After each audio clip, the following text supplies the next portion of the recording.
ഞാൻ പ്രകാശൻ മകൾ എന്ന ചിത്രത്തിലൂടെ മലയാളികൾക്ക് സുപരിചിതയായ നടിയാണ് ദേവിക സഞ്ജയ്.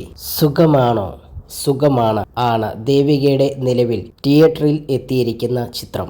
മാത്യു തോമസ് ആണ് ചിത്രത്തിൽ നായകനായി എത്തിയത്. ഞാൻ പ്രകാശനിൽ അഭിനയിച്ചുവെന്ന് തനിക്കിപ്പോഴും വിശ്വസിക്കാനാകില്ലെന്ന് വ്യക്തമാക്കുകയാണ് ദേവിക ഇപ്പോൾ. കേരള കൗമുദിക്ക് നൽകിയ അഭിമുഖത്തിലാണ് ദേവിക ഈ കാര്യം പറഞ്ഞത്. സിനിമയിൽ അഭിനയിക്കാൻ ഒരുപാട് ആഗ്രഹിച്ചതാണ്. എങ്ങനെയാണ് സിനിമയിൽ എത്തണമെന്ന് അറിയില്ലായിരുന്നു. ഞാൻ പ്രകാശം കഴിഞ്ഞപ്പോൾ സിനിമയോട് വല്ലാത്ത അഭിമുഖം തോന്നി. ഒരു പ്രാവശ്യം അവസരം ലഭിച്ചപ്പോഴാണ് എനിക്ക് അത്രമാത്രം സന്തോഷം ലഭിക്കുമെന്നും മുന്നോട്ടു പോകാൻ കഴിയുമെന്നും തിരിച്ചറിയുന്നത്. സിനിമ തന്നെയാണ് ഇഷ്ടം. സിനിമയിൽ മുന്നോട്ടു പോകാനാണ് ആഗ്രഹം. ഞാൻ പ്രകാശനിൽ അഭിനയിച്ചുവെന്ന് വിശ്വസിക്കാൻ കഴിയാതെ ഇരിക്കുകയാണ്. സിനിമയെപ്പറ്റി എന്തെല്ലാമോ പഠിക്കാൻ കഴിഞ്ഞു.